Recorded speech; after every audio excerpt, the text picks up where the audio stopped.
Hi, hello, good morning. Welcome back to the lecture series on commodity market. So, in this session, we are going to understand commodity clearing house. Okay, in the previous class, we had a discussion regarding the commodity clearing house. Just we had gone through the introductory part of the commodity clearing house. So, let's understand in detail about the commodity clearing house. Clearing house can be defined as entity which is different from the exchange. It is responsible for keeping records of the participants, suppose buyers and sellers. Okay, so therefore, clearing house which acts as a seller to all the buyers and sellers, at all buyers and sellers. Okay, it acts as a seller to all buyers and it acts as a buyer to all sellers. So therefore, it is an entity through which transaction which is happening in the commodity market. Every day, each day of trading, all exchange members must report their buys and sell to the clearing house. It then ensures that financial settlement from all buyers and sellers is made to the clearing house. Okay, so is it clear? The clearing house guarantees all contracts by requiring that the participants maintain cash deposits called margin money. Okay, okay, so that it is providing the guarantee for all contracts which is happening between the buyers and sellers in the commodity exchange, requiring that the participants, the buyers and sellers, have to maintain certain cash deposits with a clearing house. So this is known as margin money.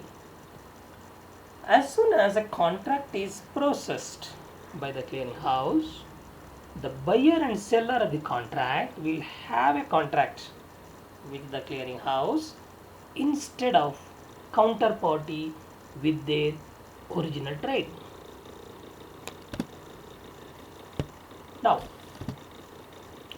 what do you understand by this margining method? So we need to understand clearly about this margin money. There are two types margin. There are different types of margin. Okay, margining methods. Number one, margin money. Margin money is like a security deposit or insurance against possible future loss of the value.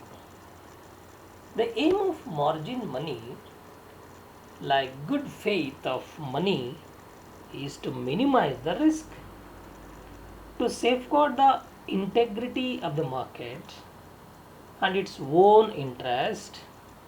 The commodity exchanges imposes some margin money. New contract on the first day are assigned on base trade.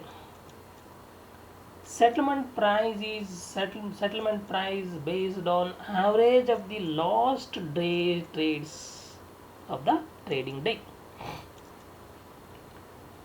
Due date rate is calculated based on average of the last few days closing prices.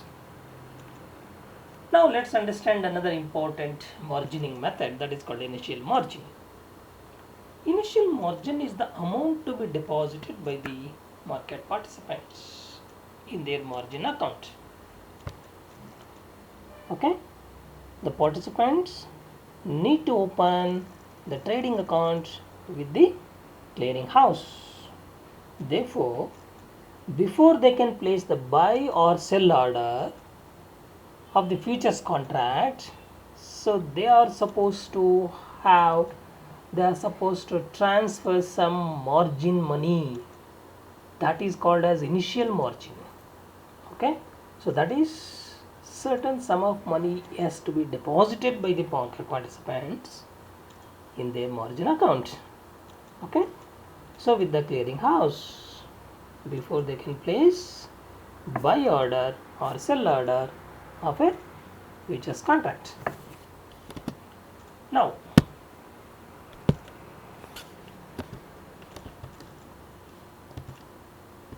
so third, variation or mark to market margin.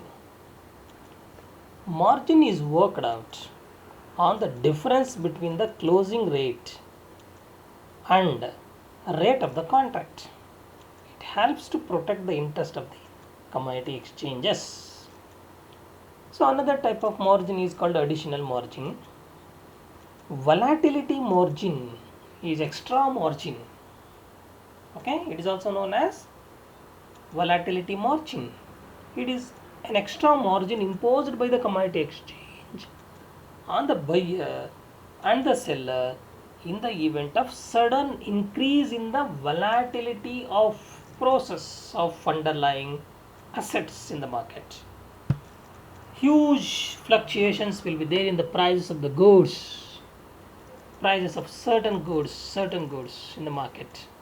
Okay, so in order to cover the loss, so due to the volatility of the prices of the commodities in the commodity market, exchange is going to impose some margin on the market participants, that is known as additional margin. Another one, tender period margin.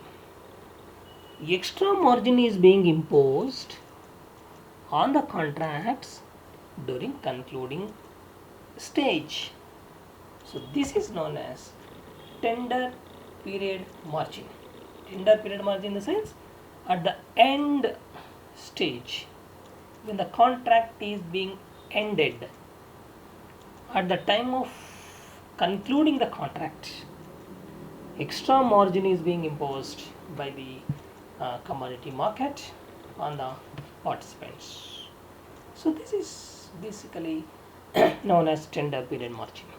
Maintenance margin, it is the minimum amount of margin that is required to be held in the margin account relative to the futures positions held by the participants. This is also known as maintenance margin. Now there is a process in the settlement: daily settlement and final settlement. As you know that daily settlement is not happening on physical delivery, so through the accounts adjustment. Okay, final settlement could be done either physical delivery of the goods or cash settlement. Okay, now let's understand daily market to market settlement. Daily market to market settlement is done till the end of the contract expiry. So this is done to take care of the daily price fluctuations for all traders. Okay, all the open positions of the members are marked to market at the end of the day. Okay, and the profit and loss is determined as follows. On the day of entering into the contract, it is a difference between the entry value and day settlement price for the day. Daily settlement price for the day. Okay, that is one the thing. Second, on any intervening days, when the member holds an open position, it is a difference between the daily settlement price for that day and the previous day settlement price. Okay, so this is another important determination of the profit and loss of the participants. On the expiry date, if the member, expiry date in the sense contract is being expired, when the contract expired, that is called expiry date. If the member has an open position, then the profit and loss is the difference between the final settlement price and the previous day's settlement price. Okay, then what is final settlement? On the date of expiry, the final settlement price is the closing price, of the underlying commodity in the spot market on the date of expiry of the futures contract. The spot prices are collected from polling participants from base center as well as other locations.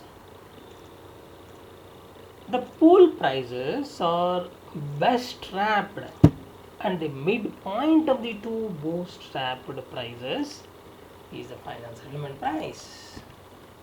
So this is all about the clearinghouse and settlement process.